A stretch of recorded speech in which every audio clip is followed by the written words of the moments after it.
just getting started as a web designer and need to practice creating Good. websites to build experience. What are your thoughts on creating websites for friends and contacts for free? They may not take things seriously enough or commit time and attention needed to the project that's free. But if I charge, how do I convince people to pay me when I have no examples of my work other than my personal website? That's a great question. Okay, well, I'll just throw out my 2 cents on this. I We'll see do if Will think, and I totally disagree again. yeah, it might be true, we'll see.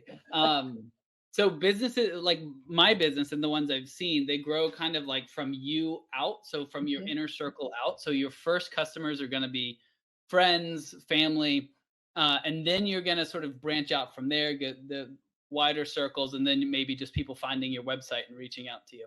But and the beauty about that is as you're getting started, they're not your friends and family aren't paying you or choosing you because you have great websites. They're choosing you because they know you, because they love you, they're willing to take a bet on you.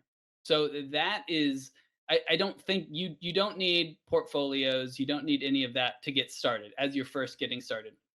I will say you should charge something. You should definitely charge something, even if it's nominal, just depending on who the client is, something. Just because you're not going to get their buy-in for the project unless they're paying something, even if it's really small. But they need, in from what I've seen work, they need to pay something. We worked with a client that was, it was a decent sized business, and so we charged them $500, which was nominal for very nothing for the business. The website to this day is still not launched just because like the communication just like totally broke down. He never responded back to me.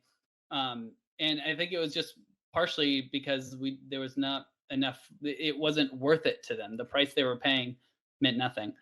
So I do think you need to charge something, but you don't need, as you're getting started, you don't need a portfolio to get off the ground. So You would agree. it's interesting. I have a different take. Ooh, So, I like it. so Zoe, I think that you should, when you're getting started, at least have your own website. It doesn't even have to have a portfolio section yet, but your website itself is a portfolio piece. People Yeah. understand kind of your design aesthetic, and you can have a services page that explains what you do, a contact form for people to get in touch. It can be pretty minimal starting out, but have something. I meant to screenshot like my first website. It was, if you go to Wayback Machine and look a ways back, you'll be like, ooh. So but have something there. The other thing I would say is you got to treat it like a business and not a hobby. So if this is something that Yeah. you're getting started doing, go ahead and get a professional email address. So don't be Zoe at Gmail, be Zoe at yourdomain.com. That's just a signal to people that you're for real. So I think the signaling is important with your own website and the email. So those are two things that I'd suggest. Now, definitely you need to start building websites. One mistake that I made early on as a web designer was trying to build for friends. And I would say, come over, we'll have a glass of wine, I'll build your website. It was a disaster, total Yeah. disaster. Yeah. It was a hobby, right? It wasn't a business. I didn't have any kind of real real process in place. So I would say that now is the time to really take a look at what process might work for you. Don't have to carve it in stone. You can change it over time, but you can say, we're going to build your website for 2 weeks. Here's when we start. Here's where we end. Here's what I need for you ahead of time. If you don't have that for me, I'll have to move you later on my schedule. So go ahead and start practicing those processes that you think that you would want to use moving forward. Don't treat your friends and family any differently than you would a client in that respect. If you do have them pay you money, have a contract.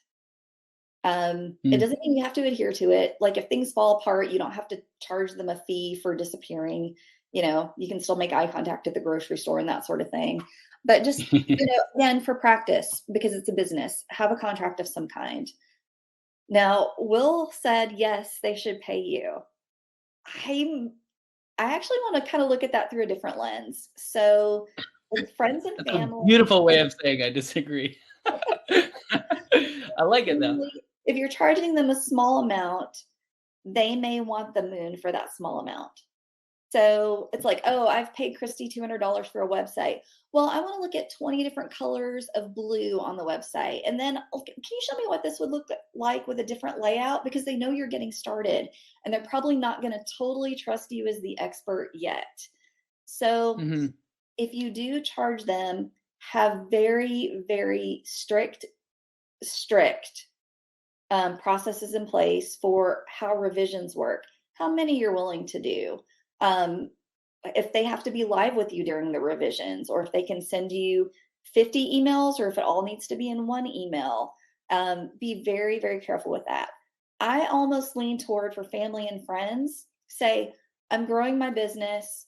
I have this process, I have a contract. I want to walk you through exactly like I would a client, but because we're testing this out, I don't want to charge you anything, but I need you to act like a client. Mm. And so have them buy in that they are a client, but they're not paying you anything. So they don't really have any say. Because if they pay you, they think they have a say in how things should go. So I almost think that those first ones, walk them through like Yeah. clients. Don't take money from them because then they're going to want the moon. The, No, I and like that. I like that. That's a different approach, and I love that. I think that's great. What so in that approach, Mhm. at what point would you start? At what point do you know, okay, I have enough under my belt. I feel comfortable charging. Yeah, um, I think probably seeing how it goes, getting your process nailed down, and seeing Mhm. where there are gaps in your knowledge or in your processes that you need to shore up. And then I think once you have a few builds under your belt, I mean, like 2, 3, that's Yeah, when you can start feels right. charging and feel like I've done this professionally. We had a contract, I completed the contract, I've launched a site, then you're an expert now, right? You can start Yeah, charging. right. And I Yeah. would say when I moved to Squarespace, so I moved my business to Squarespace and went full time for myself in 2018. And the first website I did was in Squarespace. I think I charged $700 for it. And I think that the value was about right for what I provided because I was learning the platform. Um, I certainly had to make adjustments to the process that I've been using with WordPress to fit Squarespace. Uh, Mhm. but that website's still out there and the guy loves it. So, I mean, like you It's look at it right. and you're At the like, end of the day, that's Bedford. Yep. Chrissy did right. Bedford. Yeah, that is the old Bedford. Switched Yeah. out a couple images. Yeah. Yeah. Yeah, that's good. I like that. Do you think she Yeah. should be charging? No, that's how we started is Mhm. we kind of did a similar thing. We sent out an email telling people, "Hey, we're doing this to a family and friends," and said we're doing a website and we want to do it. And we charged, but it was I think it was less than even 700 too. Mhm. It was a good bit less.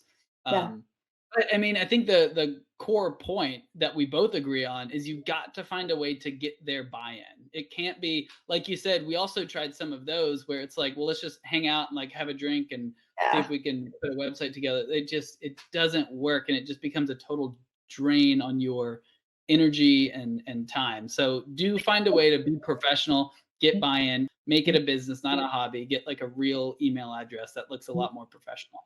Yeah. So Awesome. Well, you can't go and wrong. Just get started. just get started, right. Yeah. And I like Drea's idea too. You could trade services, find something that they might want.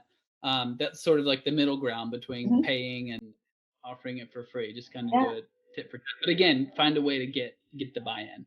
Mhm.